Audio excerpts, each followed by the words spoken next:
Il était une fois une mère porc et ses 3 porcelets. 3 frères ont la même taille.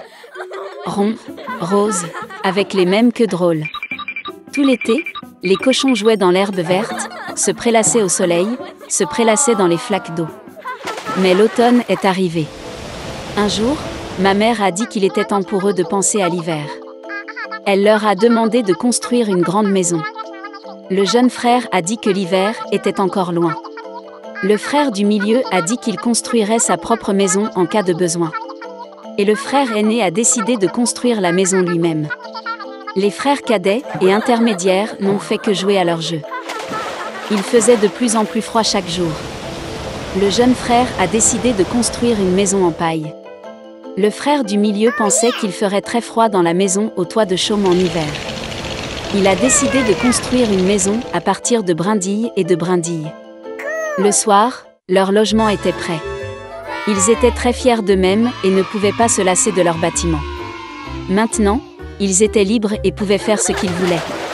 Ils ont décidé d'aller voir leur frère aîné et de voir quel genre de maison il s'était construit.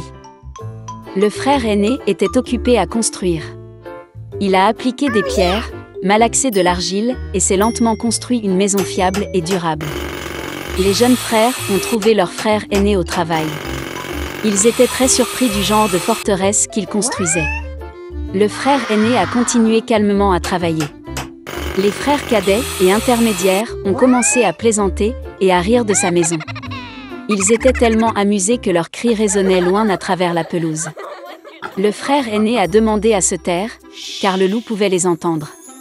Les frères cadets et intermédiaires étaient encore plus amusés. Ils ont décidé que le frère aîné n'était qu'un lâche. Et les 2 braves frères sont allés se promener. En chemin, ils ont chanté et dansé, et quand ils sont entrés dans la forêt, ils ont fait un tel bruit qu'ils ont réveillé le loup qui dormait sous le pin. Le loup mécontent et affamé se rendit à l'endroit d'où provenaient les hurlements de 2 cochons stupides. Les frères marchaient joyeusement et parlaient de la facilité avec laquelle ils traiteraient le loup. Et soudain, ils ont vu un vrai loup vivant. Il se tenait derrière un grand arbre. Il avait des yeux très mauvais et une énorme bouche à pleines dents. Les frères étaient si effrayés que leurs queues minces tremblaient finement, finement. Le loup se prépara à sauter, il fit claquer ses dents et cligna de l'œil droit. Les porcs reprirent soudain leurs esprits, hurlant à travers la forêt, se précipitèrent pour s'enfuir.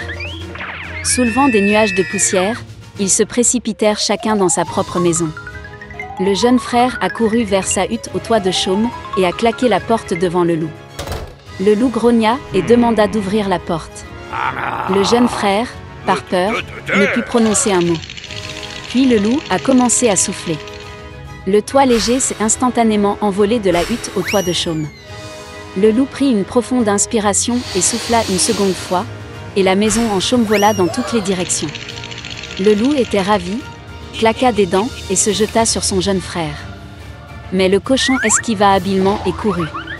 Il a couru à la maison du frère du milieu. Les frères réussirent à s'enfermer et se regardèrent avec consternation. Le loup s'est fâché et a commencé à souffler. La maison est légèrement de travers.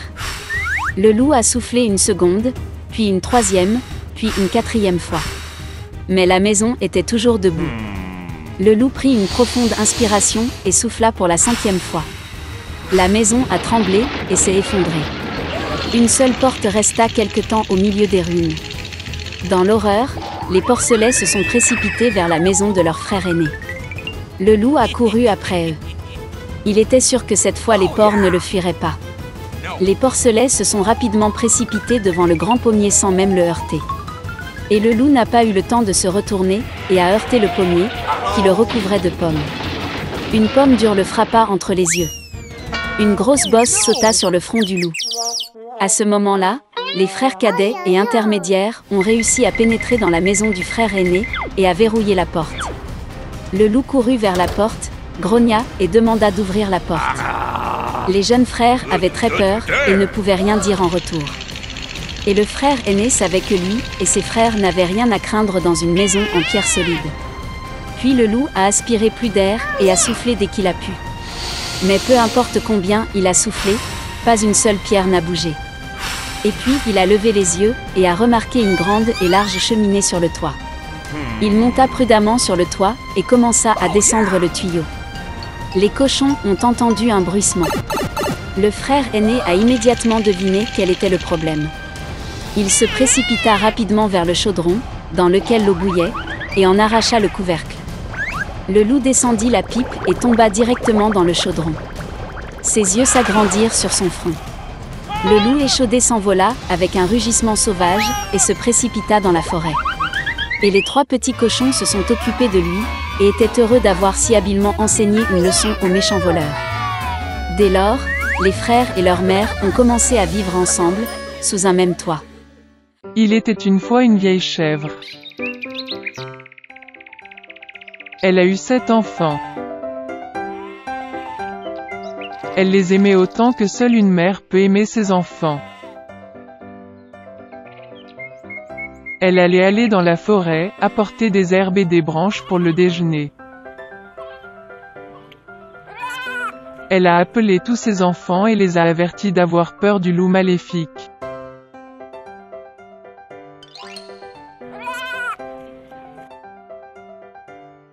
Il fait souvent semblant, mais vous pouvez immédiatement le reconnaître à sa voix grossière et à ses pattes noires. Les petits enfants ont tout compris et ont assuré à leur mère qu'ils seraient très prudents. La vieille chèvre partit tranquillement. Peu de temps s'est écoulé. Soudain, quelqu'un a frappé à la porte et a crié d'une voix grossière que les enfants devraient immédiatement l'ouvrir.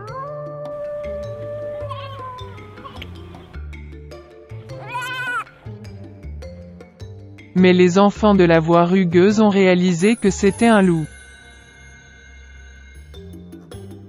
Ils ont répondu que ce n'était pas la voix de la mère, sa voix était gentille et fine, et cette voix était très impolie, ce qui veut dire que c'était un loup. Puis le loup est allé chez le marchand et s'est acheté un grand morceau de craie. Il en a mangé et sa voix s'est affaiblie.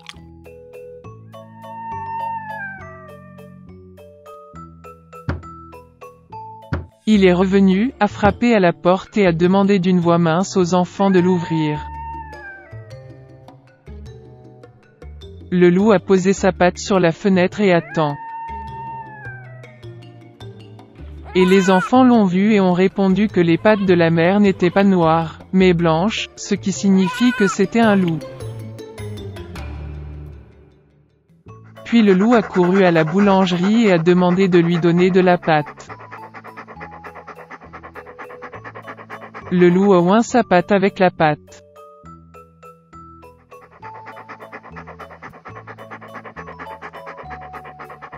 Le méchant s'est approché de la porte pour la 3e fois, a posé sa patte blanche sur la fenêtre et a frappé. Ils ont vu les enfants que la patte était blanche et ont pensé que c'était leur mère. Ils ont ouvert la porte, mais il y avait un loup devant eux. Ils ont eu peur et ont commencé à se disperser dans toutes les directions.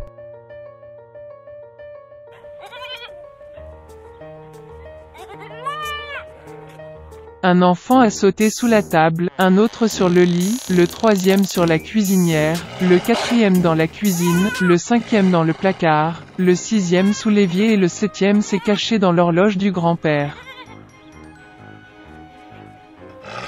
Mais le loup les trouva tous, ouvrit ses mâchoires et avala un à un.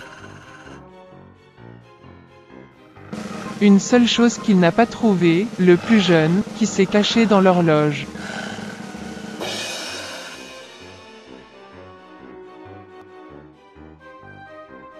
Après avoir mangé à sa faim, le loup est parti.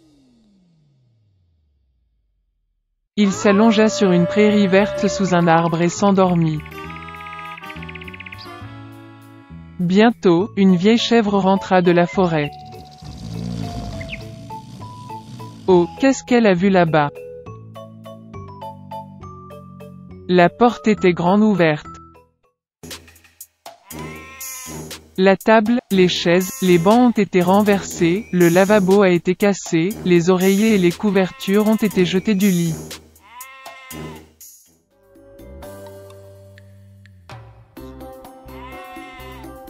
Elle a commencé à chercher ses enfants, mais elle n'a pu les trouver nulle part. Je les ai appelés par leur nom, mais personne n'a répondu. Elle s'approcha de l'horloge, et en réponse, il y eut une voix mince du plus jeune enfant. Elle l'a fait sortir de là et il a dit qu'un loup est venu et a mangé tout le monde. Comment la chèvre a pleuré pour ces pauvres enfants.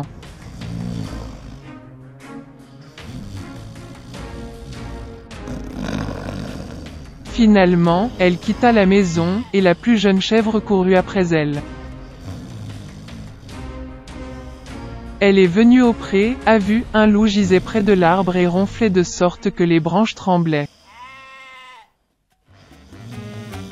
Elle le regarda de tous côtés et vit que dans son ventre gonflé quelque chose bougeait et pataugeait.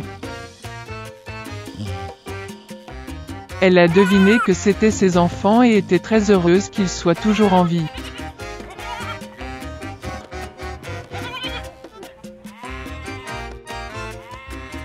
Elle a dit à l'enfant de courir à la maison dès que possible et d'apporter des ciseaux, une aiguille et du fil.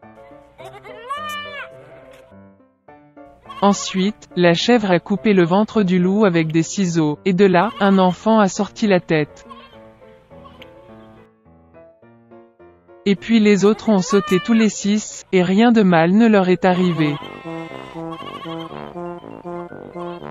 Quelle joie c'était! Ils ont commencé à embrasser leur mère, à sauter et à danser.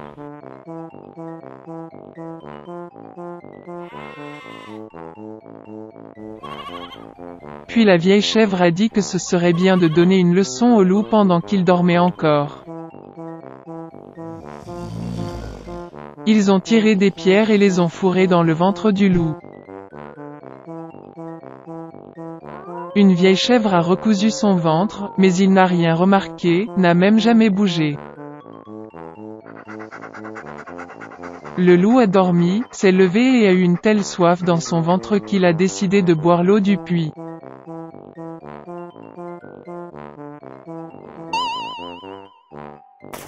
Il s'approcha à peine du puits, se pencha vers l'eau, et de lourdes pierres le tirèrent au fond du puits.